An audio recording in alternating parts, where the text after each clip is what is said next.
were rumors that sustained us. Stories of a man born in the desert. A ghost, some said. Some said flesh and blood. A masked man. A Lone Ranger.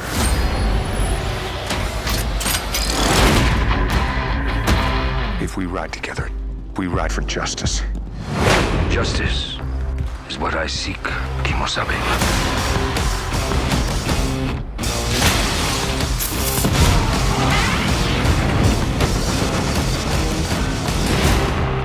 Look at you. Why would you ever want to come back here? It's my home. Hello, how are you, man? Doing okay, man. How are you? I'm good. This is your first big action movie. Yeah. How did you prepare yourself for the whole entire thing? I think I kind of just had no idea what I was getting myself into, so I just went into it trying to focus on doing the best job I could.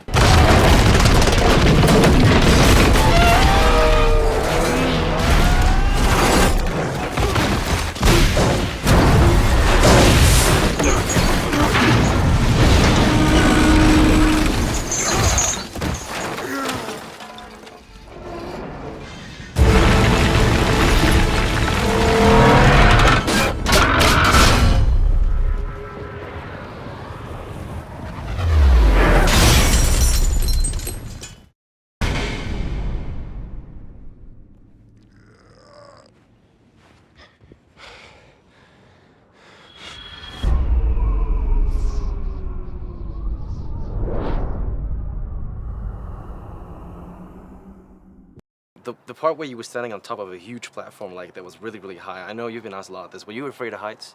I thought I wasn't afraid of heights, and then I got on that platform and I realized I'm very afraid of heights. But that's a very different kind of heights. It's not like skydiving or bungee jumping or anything like that. Like that's like fear of heights, where you're like, whoa, this is like, this doesn't even seem safe or monitored or anything. Like, are we sure about this? Yeah, but it was fun. And you know, the Lone Ranger is a simple guy, and it's all about doing the right thing, justice. So, how do you possess the same values as the Lone Ranger?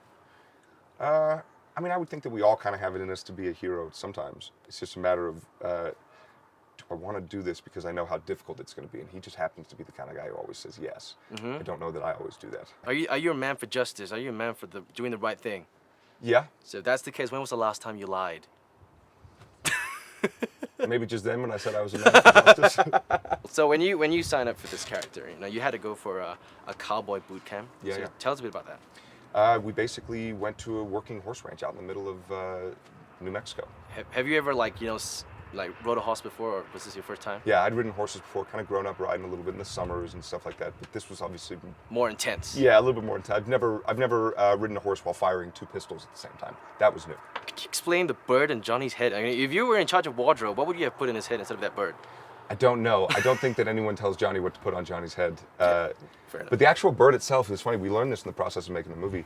There was a band of Comanches called the Crow Tassel Wearers, and they were sort of the special forces, like elite fighters of the Comanche Nation and the tribe. So what they would do is anytime there was a skirmish with a sort of neighboring band, they would send the Crow Tassel Wearers and they would fight and then basically move on to the next problem. And those guys would apparently wear crows and like things like that. So apparently it's very historically accurate.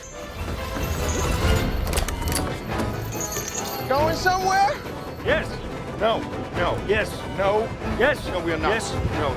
Yes. Shut up! Yes. How are you? Excellent. Dude, I mean, I've been a fan since Prison Break. I loved you there.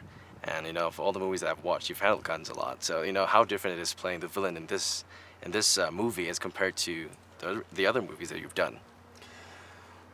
Well, I'm not always the villain. Yeah. Oh, well, of course, yes.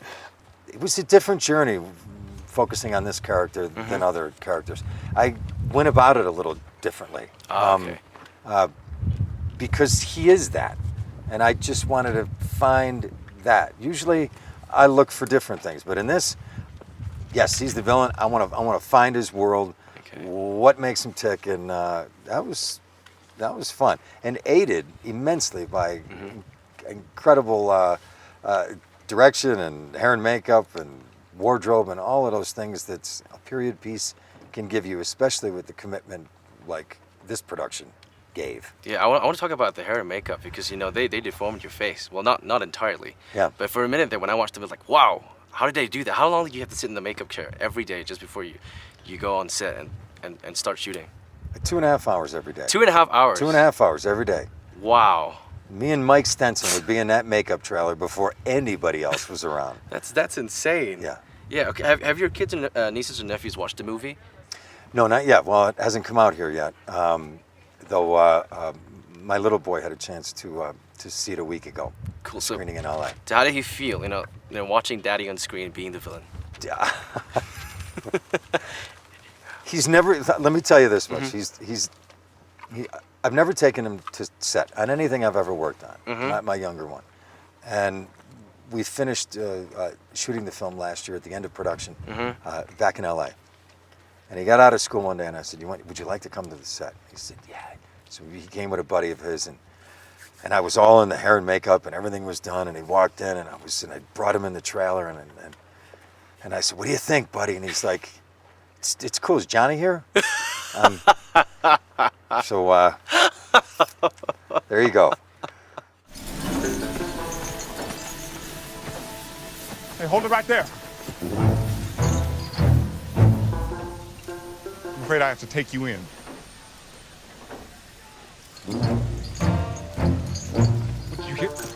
Did you hear me? You speak English, don't you?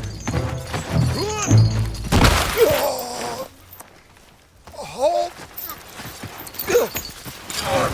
By the authority granted me by the state of Texas, I'm hereby arresting you. If it wasn't Johnny Depp as Tonto, did you have anybody else in mind? Never. Never? It was Never. straight away you saw the man That with was it. many faces. That was it. We were making a Pirates film, and we had just acquired the rights, and we were working on a screenplay, and I said, we have the Lone Ranger and Tonto, any interest? And he said, let me think about it. And about, I don't know, maybe 3 or 4 months later, he comes to me and he hands me a photograph, and it's Tonto. But I said to him, who's in the makeup? He said, it's me. Whoa, okay. So I didn't even recognize him. He did such a great makeup job. Who's your favorite character in the movie? I love Armie and Johnny. I think they're fantastic. But we have a great cast, so they're all really interesting. So I love watching them. It's a very entertaining movie. It's a little scary. It's funny. It's romantic. Those are the kind of movies I think audiences love.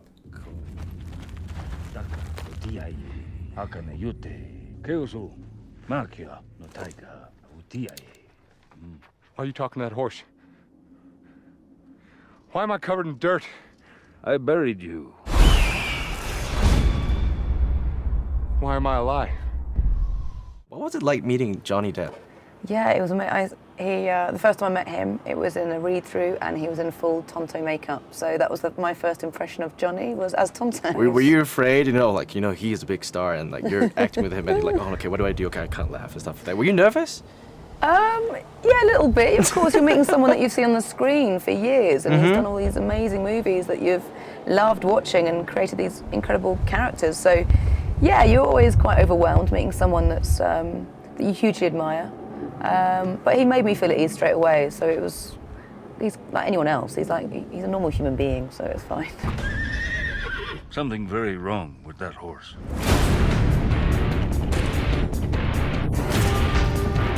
If we ride together, we ride for justice. Justice is what I seek, Kimosabe. People think you are dead. Better to stay that way. You want me to wear a mask? There'll come a time when good man must wear mask. All right. Let's do this.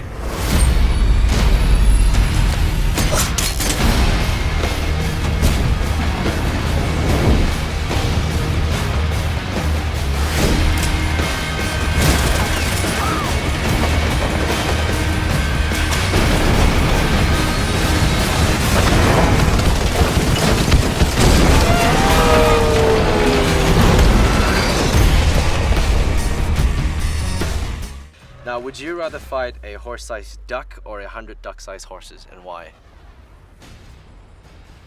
100 duck-sized horses. Why? Because they're little, and you could kick them around a little bit. But the whole, the image of a horse-sized duck kind of scares me. I think that bill would just slap you around.